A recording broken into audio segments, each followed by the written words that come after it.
Perfect. All right. So I'm going to invite everyone to take this position on your back, feet firmly planted about hips width distance, with your knees falling together.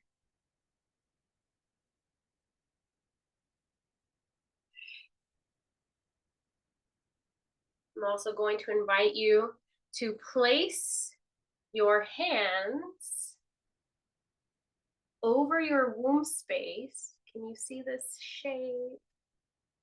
I'm going to make an upside down triangle over your womb space, which is the area directly underneath your belly button. Gently close your eyes. Take a deep inhale through your nose. Open mouth, exhale. 2 more breaths, just like that. Really fill your belly with air. Last breath.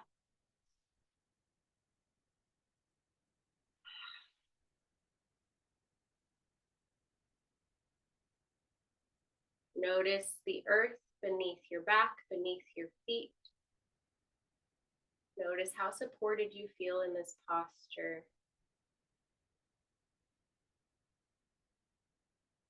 Go ahead and rest the tip of your tongue against the roof of your mouth.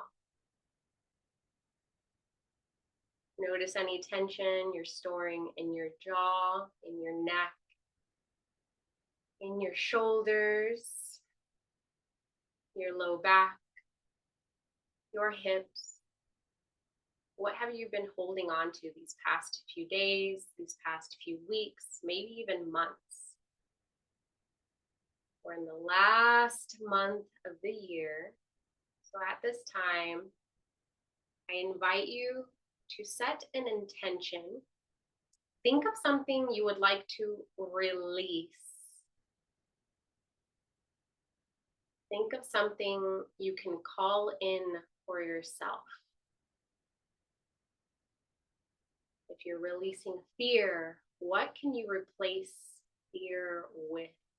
If you're releasing anger, what can you replace anger with?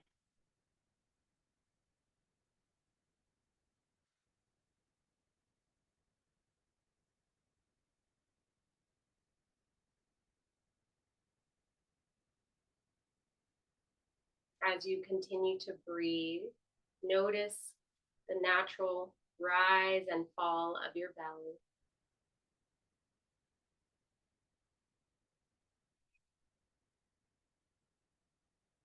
Take these next few moments to silently thank yourself for taking the time to connect with your womb and be here in community.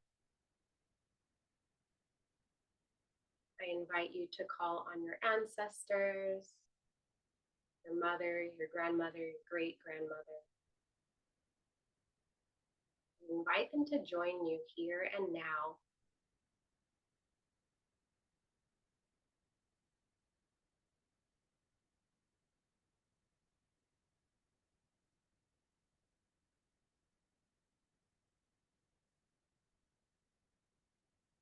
Now, take your fingertips and begin to make small, gentle movements over your womb space, your abdominal area, beginning with your belly button, moving around in circles, just connecting to this space here.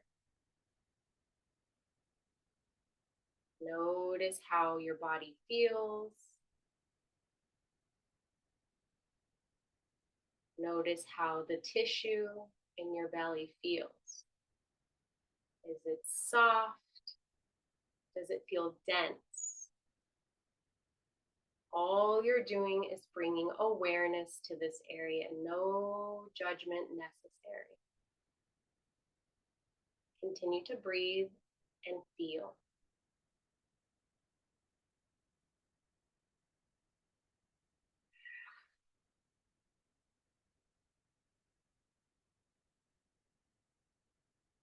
Gently begin to move in the opposite direction.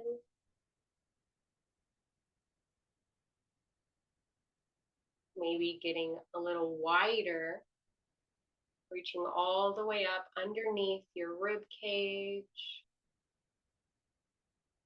all the way down to your pubic bone.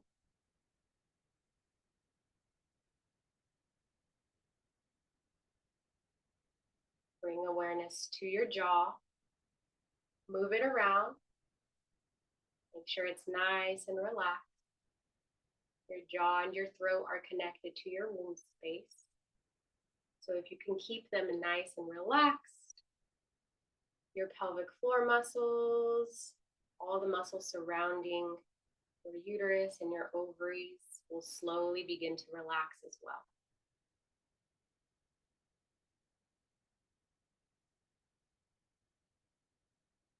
Gently find your way back to where you began. Hands gently placed over your womb space, palms face down. Continue to breathe here.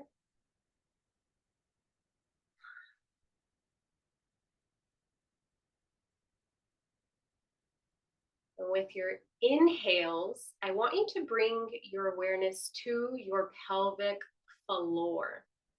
So with your inhale, I'd like for you to really focus on what your pelvic floor feels like with your inhale. You should feel a slight dropping and relaxing of your pelvic floor, as if you are trying to push out urine, but very gently. Just bring your awareness down to this area. Continue to breathe. And with your exhale, your pelvic floor just simply returns back to a neutral position. So it's going to press down gently with your inhale and then return to a neutral resting position. Continue to breathe.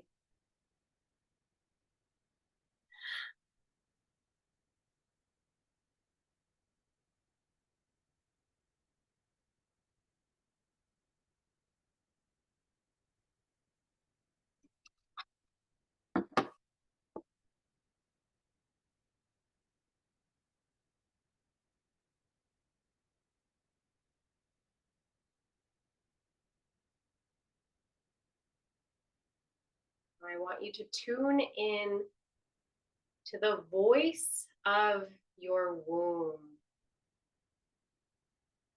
What message does your womb have for you right now in this moment? Whatever comes up, be open and kind to yourself. Just notice and listen to the voice of your womb.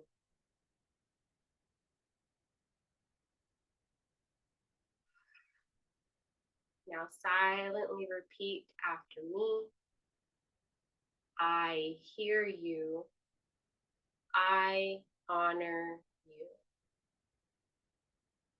I hear you. I honor you.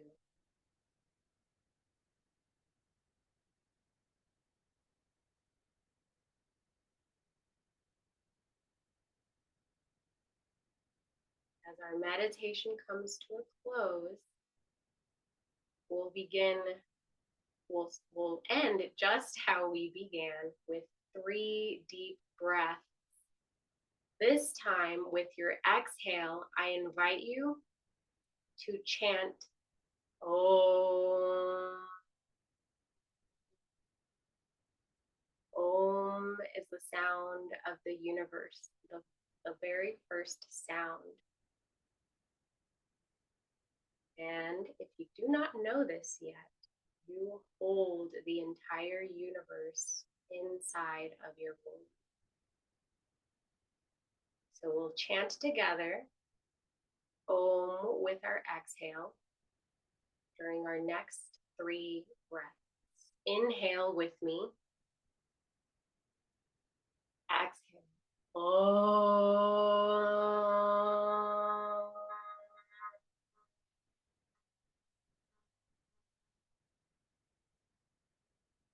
Allow the chant to resonate deep within your womb space. 2 more. Inhale. Exhale. Om.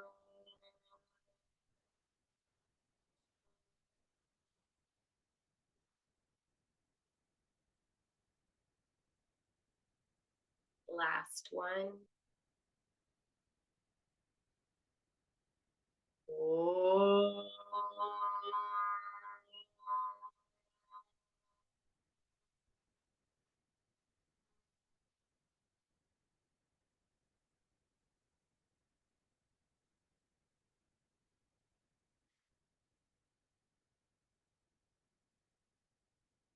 Take a few more deep breaths. Slowly bring awareness back to your body. Gently wiggle your fingertips, wiggle your toes, rotate your ankles and your wrists. If you are on your back, I invite you to roll over onto your right or left side. Take one last big breath here. Open mouth, exhale. And gently press yourself into a seated position.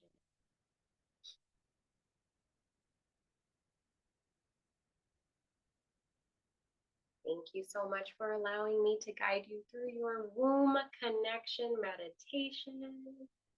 I'm so excited to pass the presentation over onto my very beautiful friend, Mary Aline.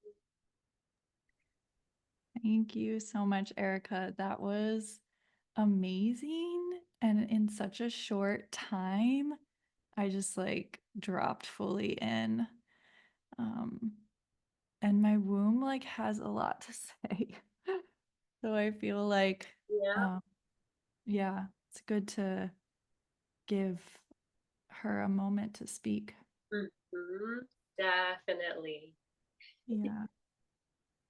Um, well, I am really excited to be here with you all and um, here to share a little bit of my wisdom and my magic with you all.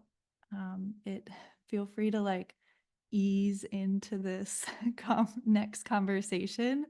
We're going to be moving from our womb up to our heart and a little bit up to our mind as we are going to dive into a little bit of how cycle tracking and fertility awareness has really changed my life.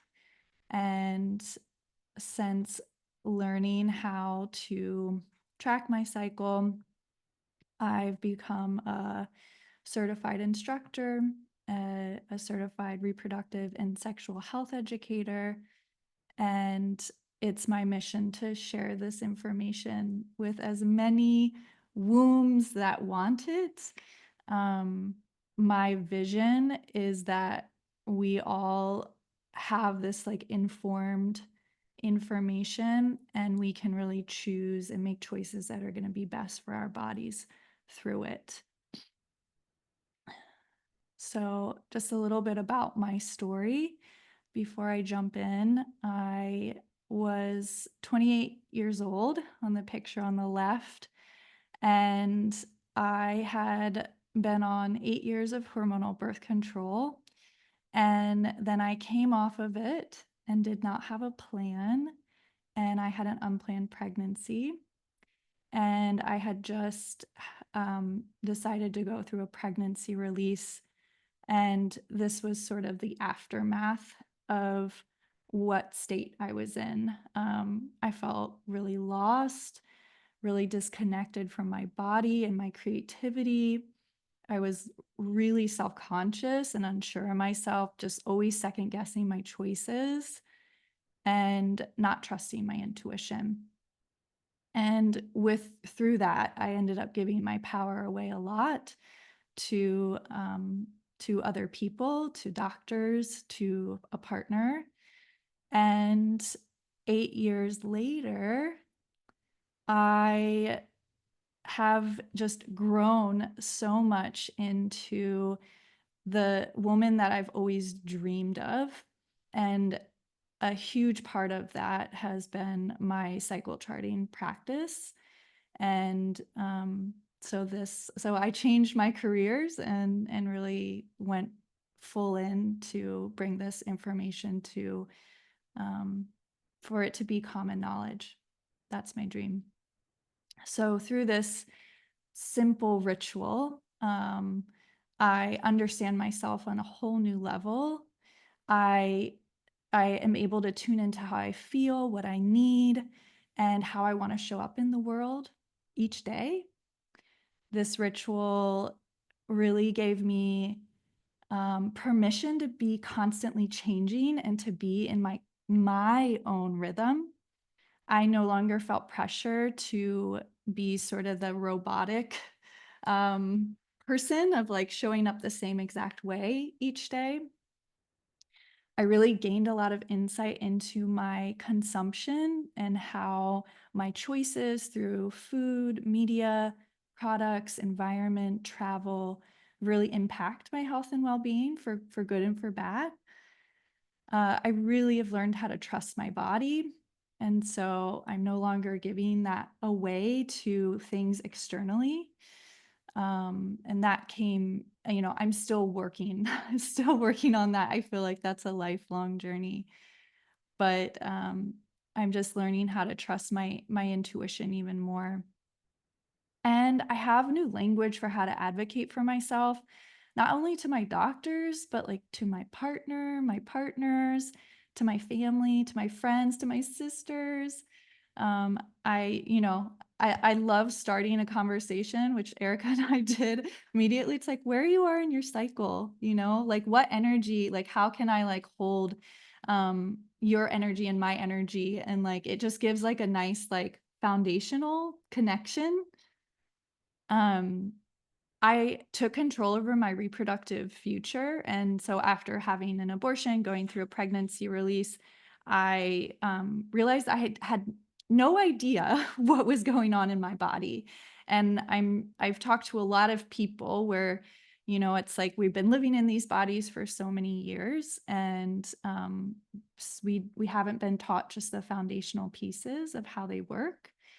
And I can just attest that you're never too late, too old to learn about these aspects of ourselves. And what's maybe the most exciting is that I feel like I have even more pleasure in my life, and that is because I'm more tuned into my own desires. I accept how they change on a cyclical basis. And I also understand more about how my sexual energy wants to be expressed because I'm tuned into my hormones and how my hormones impact, how I want to be intimate. And I'm also no longer scared or anxious about intimacy, which I really was for many, many years. I know a lot of us tend to hold that. And I realized that my cycle really mattered. It's more than just about fertility. It's this part of myself that was deeply connected to my creativity and to my vitality. And I also realized just how much of a window our cycles are into our health, because our cycle is woven into all of these bigger systems in our body. And so our cycle's downstream from all of these systems and usually is the first thing to be impacted. So really using our cycle as a tool for achieving greater states of health and well-being is just a huge part of preventative healthcare, and something that I think all of us should have awareness about, so that we can better advocate for ourselves and get the support that we all deserve. So yeah, I found this like wise elder in my cycle and in my womb, and the message that came through to me when during Erica's meditation was just like, everything's gonna be all right. Like everything's gonna be fine. You're okay. And I can see my like older, my elder grandma just speaking to me through this part of my body. So by connecting to my cycle, I became sovereign, empowered, like a true expert, an advocate for my body, and also a guide for our future. So I feel like a lot of us that are doing this womb work and doing this body literacy piece, like really diving into this information, we're really shifting the narrative to around menstruation, fertility, reproduction that have like we all know there's so much stigma still attached to these like normal natural parts of ourselves. And by tracking your cycle, by doing this work, we can really become models and advocates for a culture that values body literacy, like values our bodies, values this self-empowerment, this reclamation of power, and values holistic health. So just by being here, you're being that guide, you're being that shift for our future generations. So thanks for showing up. So what is fertility awareness? This is a broader overarching term, but essentially it's just bringing awareness to changes in your cycle so that you can connect to your unique rhythm. And there are many ways that people do this and don't necessarily have a specific method, but I'm sure that, whoops, many of us are, sorry.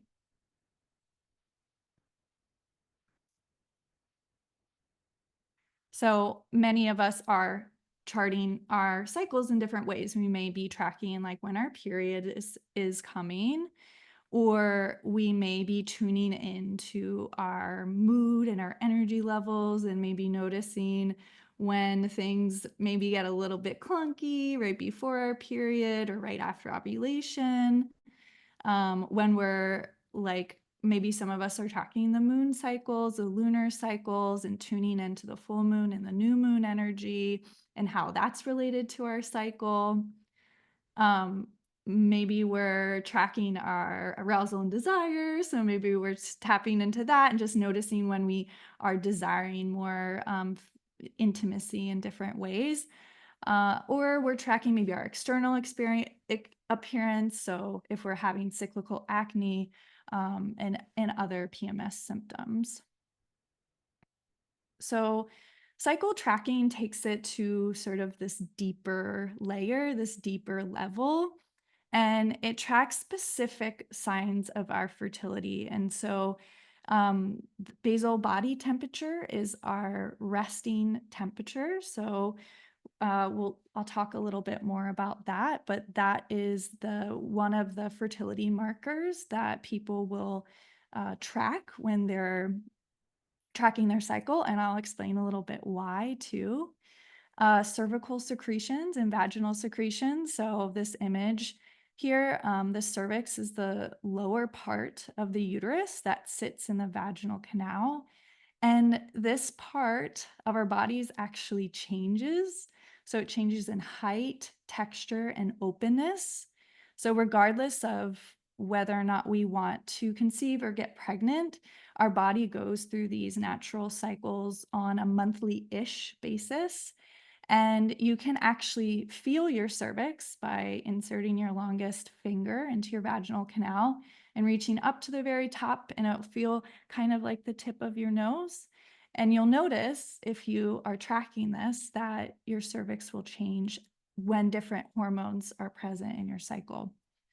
And your cervix actually produces a few different types of secretions or fluids that, again, are related to the hormones that are produced. So by tracking these fluids, I think about our bodies as being leaky, like our tears, if anybody has experienced breastfeeding, like milk, our blood, and then we'll just add another leaky aspect, which is our cervical fluid. And so that is our elixir of fertility. That is what keeps sperm alive long enough to reach an egg. And without it, we wouldn't be able to reproduce.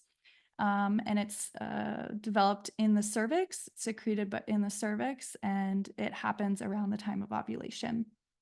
So that's another marker that we can use. And then some people will also track their urinary hormones through LH strips or devices. That's not part of the method that I teach. So I mainly focus on basal body temperature, cervical secretions, and cervical changes. And so, why are people tracking their cycles? There's so many different reasons. Uh, one of which is preparing for conception. So, getting our bodies really nourished and healthy before we want to conceive. Um, maybe some people want to use this for non-hormonal birth control while they're getting ready to conceive. So that's another option here. But the non-hormonal birth control is a huge perk of using cycle tracking, and is what I've been using for my main form of birth control over the last 8 years. Also, some people come to this method because they're trying to figure out some hormonal imbalances. Maybe they're having trouble getting pregnant, or maybe just been noticing some irregular cycles, and they really want to get at the root of how they can best support their body. There are some young people that are coming into this world, and cycle tracking can really support them during menarche, and that's the first period. Gosh, I like can't imagine what my life would be like if I was like tracking my cycle when I got my period. But some teens are doing it, and it can really help young people establish. Oh, what was that, Erica? That's incredible. If I only knew about cycle tracking way back then, my life would be so different. I know, I know. But it's happening. We have these indigo children, these rainbow children that are just like all for it. But yeah, it can help young people establish their rhythm during adolescence, because that can be a time of um, some clunky puberty things happening in the body. And then other people come because they feel like this deep need to connect with themselves and to the seasons of life and to the greater creative life force that we're all here because of, and that we are all contributing to. And so I feel like there's a depth there that most people that come into cycle tracking like eventually sort of connect with. Maybe not right away, but it tends to just sort of naturally happen.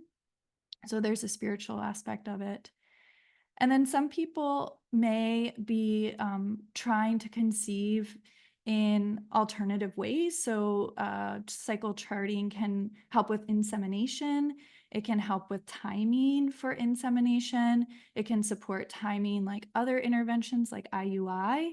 And also, people that may not be able to afford reproductive technologies or want to try an intervention that's not as extreme before doing like IVF or something like that, might track their cycles. And then there's also people that are looking for that like optimal health, and they're like doing like biohacking and all of the things to like cycle sync, and really just like nourish their bodies deeply. And so no matter like where you are in this, why you're here or what you're interested in, there's definitely ways that cycle tracking can support you and support you through many life transitions. So, how does it actually work? Um, Great question.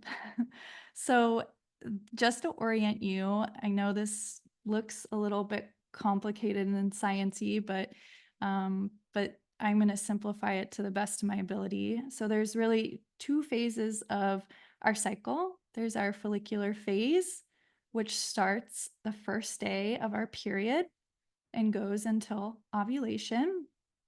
And then there's the luteal phase, which runs from ovulation up until the day before we start to bleed again. And in each of these phases, there's a dominant hormone that's being produced, and that's going to impact those fertility signs that I spoke about. So it's going to impact our cervix, our secretions, and our basal body temperature. So the hormone that is secreted initially and is most dominant during the follicular phase is estrogen. And estrogen, if you can think about it more energetically, estrogen is like evoking, it's opening, it's stimulating, it's growing, and that's what it does in our body. So, estrogen has an impact on our cervix. And so, when estrogen is the most high, which is around the time of ovulation, our cervix becomes soft, high in the vaginal canal, and open. So, again, regardless of whether or not we want to conceive, our body is going through this process. And you can think the cervix, I like to think of it as the guardian or the gatekeeper to our womb. And so the guardian is relaxing, is opening, is becoming more receptive to potentially receive. And the estrogen also impacts the cervix and the cervical secretions. And so we'll start to see different secretions when there's more estrogen in our system, when we're closer to ovulation. And the secretions can be categorized as watery, stretchy, slippery, or clear. So if you have any cervical fluid that looks like that, you are likely in a time of fertility and potentially close to ovulation. We also can see what's called our baseline fluid, which is just our regular vaginal moisture. So that's when our body is not showing any signs of fertility. And then you can see the basal body temperature in our follicular phase because of estrogen is lower. And then once we ovulate, we start producing progesterone. And progesterone can only be produced after ovulation. And that's because the cells that are supporting the egg, the follicles that are supporting the egg, after ovulation occurs, those follicles turn into a temporary endocrine gland, which is amazing that this happens literally every cycle. And this temporary endocrine gland starts producing progesterone. And so how that affects our body is it kicks up, it kicks up our temperature. Progestation, you can think about like we're cooking a little bun in there, so it kicks up our temperature. And it also, progesterone is the protector. So progesterone closes off our cervix and makes it more firm. So we're not sort of open anymore. We're protecting what we potentially have conceived. And then progesterone creates a different type of fluid, which is also known as luteal fluid. So by tracking these three aspects of our fertility, we can make choices for ourselves in whatever we desire. So we can use it to support pregnancy, we can use it for birth control, we can use it just to understand the health and wellness of our cycle too, to identify if we're having ovulatory cycles or not. And we can also use this to help us as we transition. Maybe that's from adolescence into that maiden mother energy, or maybe it's from the maiden into menopause. So we can, again, use this method and support our needs throughout our life. So I'm just going to show you quickly a few charts and what an actual chart looks like. So this, and I have some free charts to download on my website, and I'll put the link in our chat here once I finish the talk. So if you want a free chart, you can go there and download a free chart and just kind of check it out. So there's a place to put intimacy, and then your wave codes, or your fertile window code. So this is for people that are identifying the time that they're fertile in their chart. And then there's a place for your secretion code. So this is where your period goes. This would be baseline. They're not seeing just regular vaginal moisture, or they're not seeing any, signs of fertility. And then they start seeing some different fluids, and they are describing them as thick, creamy, little stretchy, clear, lots of stretch. And so by tracking their secretions, you can see that they are showing some clear signs of fertility. This blue box is just marking the time of their cycle when they are fertile. Using this method for birth control is pretty advanced, so I would really recommend working with a provider to support you and making sure that you are really confident in understanding how to open your fertile window and also how to close it. And there's a lot of guidelines for when having intercourse is low risk or high risk or no risk. So this person is also tracking their cervix, so you can see they are using texture for medium and soft, and then openness and height. And then this is where this person has tracked their temperatures, and you can see the temperatures. It's a little oriented differently, but you can see there's two ranges of temperatures. So there's a low range and a high range. So this would be their follicular phase, and this would be their luteal phase. Here's one more example, and this is from the Read Your Body app, which is my preferred app because they don't make any predictions for you. So you really have that power and you make all the predictions for yourself.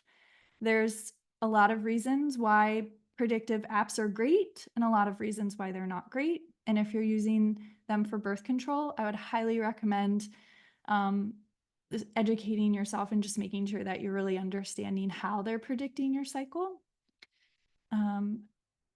And here's just some different imbalances that you can find when you're looking at your chart.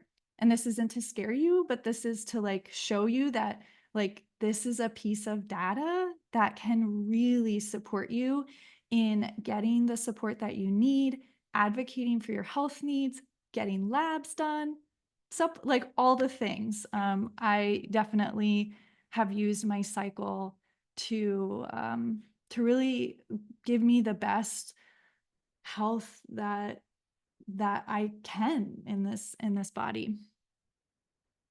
So what is that 3-minute daily ritual that I've been talking about? And it's simple, and it's as quick as brushing your teeth in the morning and the evening.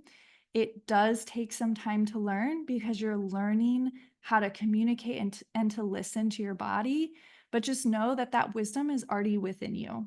So it's just there is a little bit of a learning curve, and after that it's like super easy. And all of us wake up in the morning.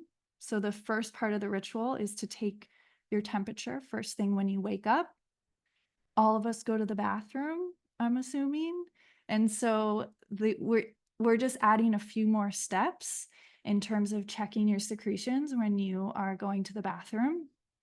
And then you journal your observations into a paper chart or an app, and you learn how to interpret these signs. And that's it. So it's simple and such profound opportunity to reprogram and rewrite a lot of these stories that we have around our bodies. So what do you need to get started? I would recommend just a regular basal body thermometer. A fever thermometer is not sensitive enough. We really need that precision and sensitivity. And to be honest, I've been using the same thermometer my entire 8 years, and it was $15 on Amazon.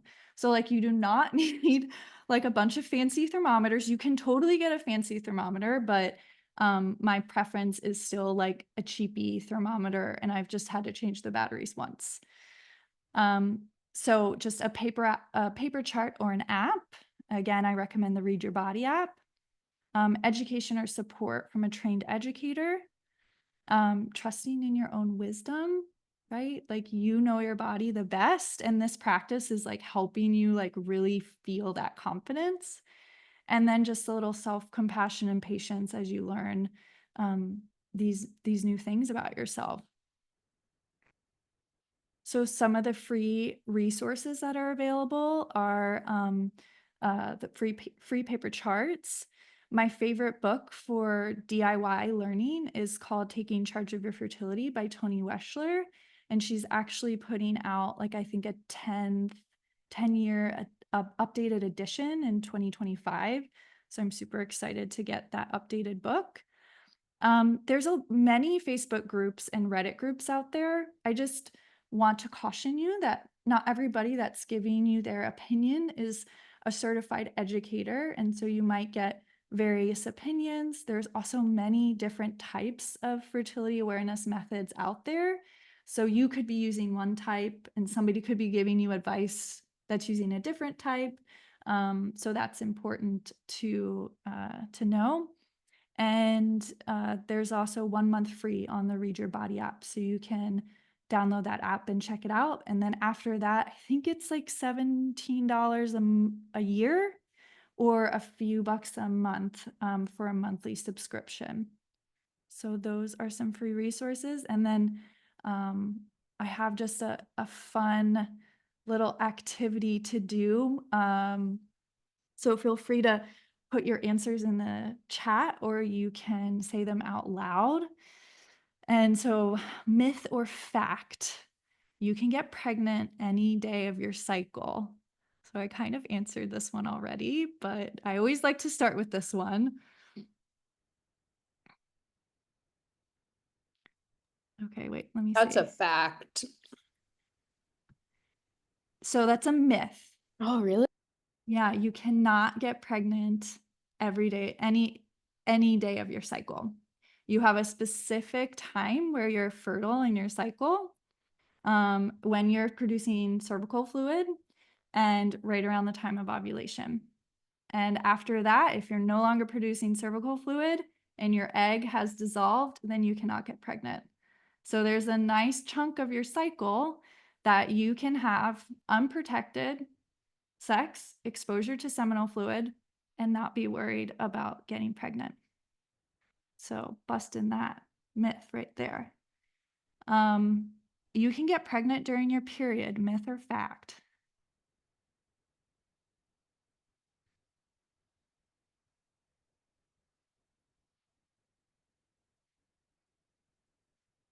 We're getting into facts.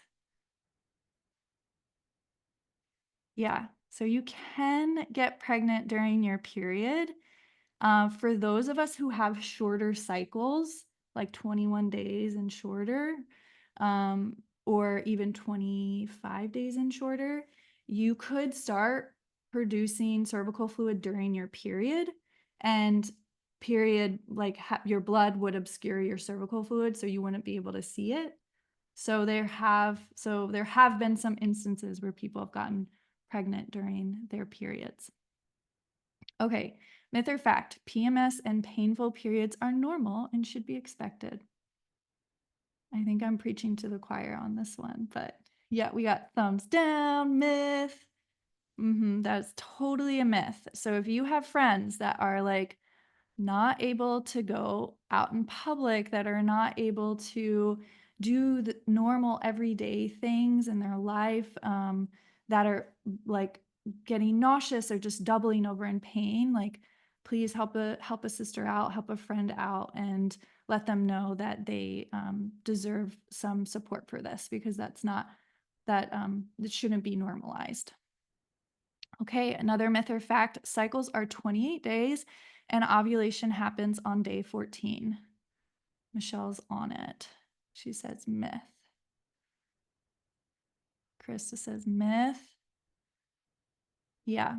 Yep, this is another myth. So about 20% of us actually have 28-day cycles, and the rest of us flux between 28 days up to 30, I think 34 days is still considered within the range of typical.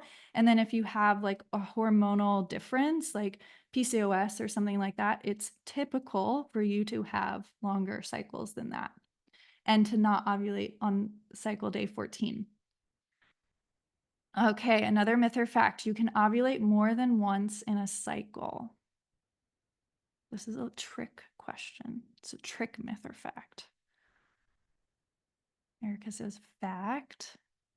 Any other thoughts on this?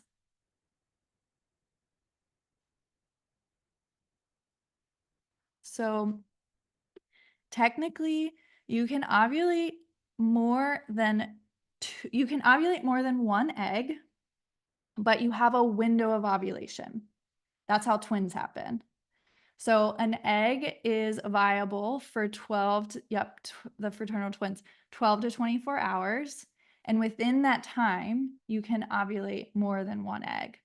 But after your body starts producing progesterone, then everything that tells your body that no more eggs, right? Because we're not like a cat where we can like just have multiple litters with different sperm, right? Like we carry up 9 months. It wouldn't make sense for us to have a baby that was a certain gestation age and then a baby that was another gestation age. So our body has like a safety mechanism for that.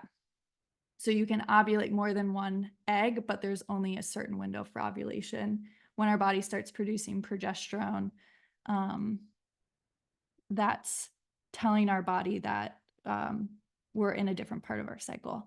Yes, so you can release more eggs as you get older, but your cycles get shorter.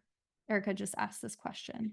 So when you're like going into perimenopause, what happens is your body's like, okay, we're gonna like, make this happen. And so our cycles get shorter and it increases different hormones. So we release more eggs, but it's still within a cycle. Great question. And then last myth or fact, all bleeds are real periods. What's your thoughts on that one? Erica says myth. Yeah, y'all are on it. Yes, this is a myth. So you can have a bleed that is not considered a true period. And this happens a lot with people that have much longer cycles. So PCOS, they're called withdrawal bleeds. And so essentially the body, estrogen is building the lining, and then progesterone is what holds the lining in place.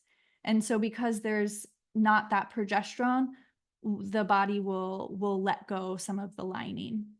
And so you could have a bleed in the middle of your cycle, but it's not related to ovulation.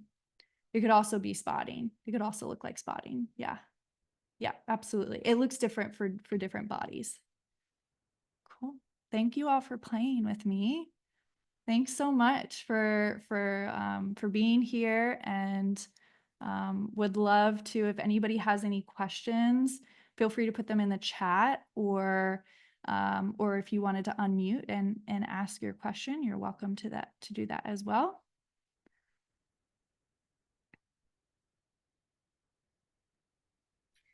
I have a question. Yeah. When should the length of your cycle be a concern? I know like average is 28 to 34, but when should it be concerning?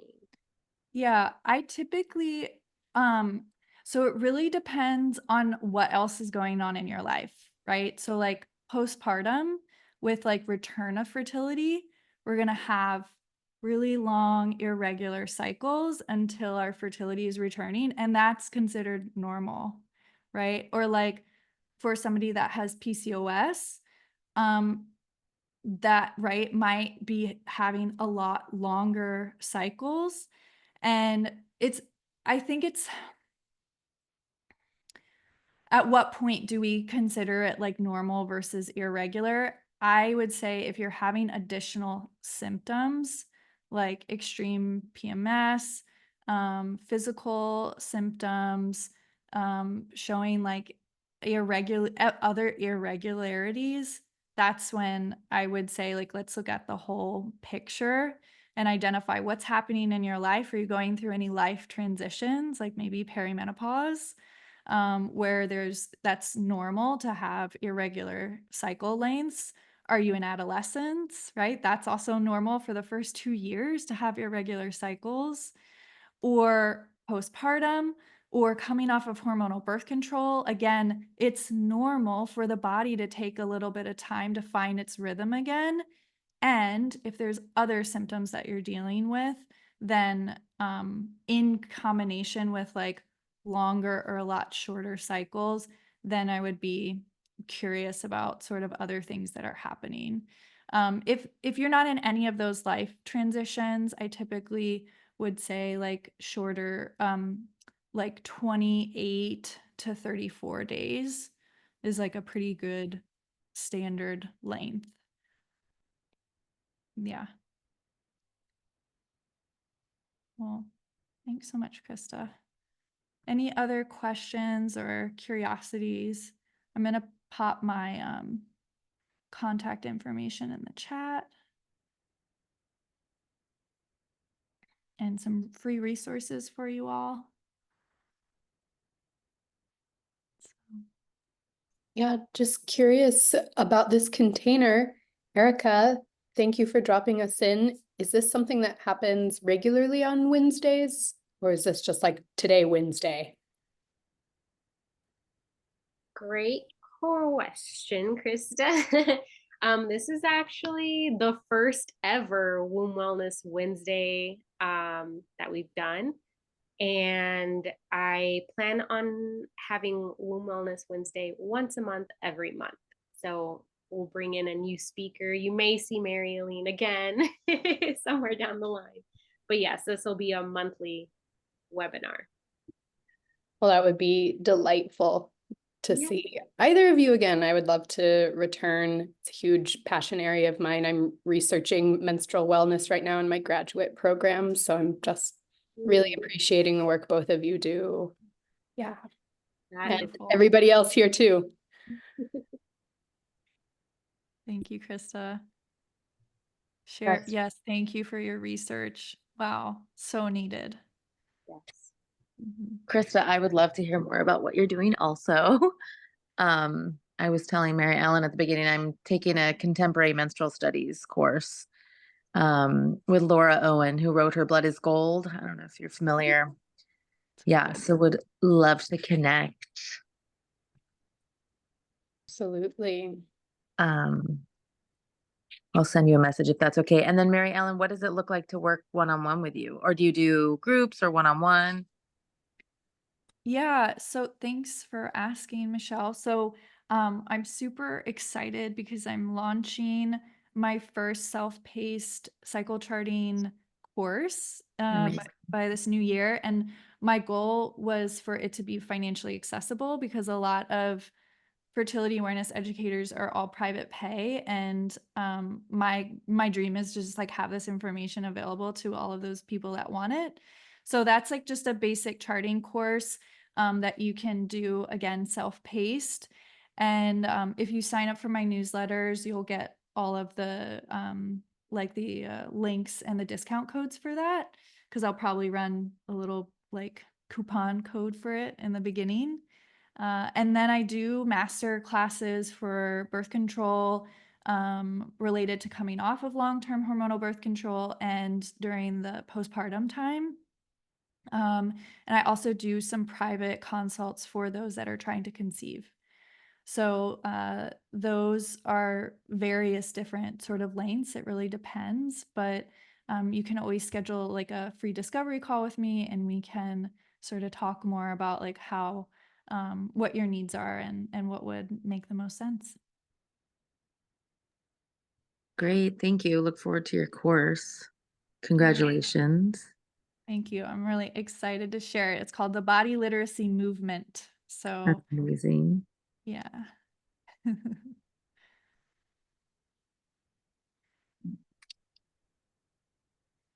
And I'll just pop a Oh link yeah. if you wanted to do a discovery call. I'll just pop a link in there too.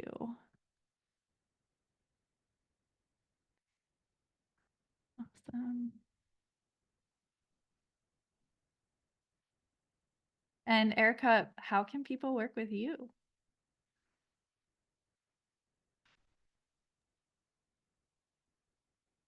Yes. Let me put my website link.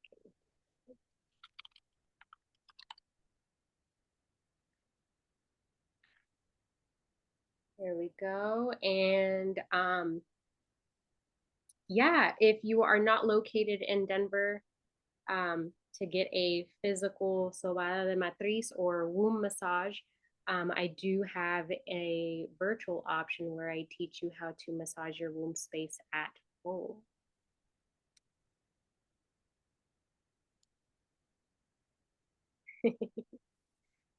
Alrighty, everyone. Does anyone have any questions? 7 o'clock. I don't want to keep anyone. Since you all signed up for this webinar, you will be receiving the recording with additional information on how to get in contact with Mary Aline and myself.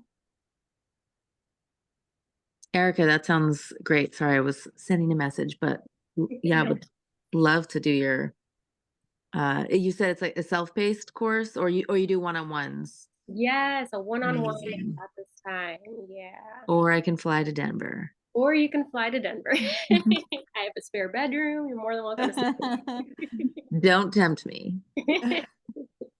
I need that right now. Yeah. All right, ladies. Thank you so much for joining us. I look forward to seeing you all once a month for Womb Wellness Wednesday. Yes. Thank you. very much. Good night, everyone. Good night. Happy everything. Good night.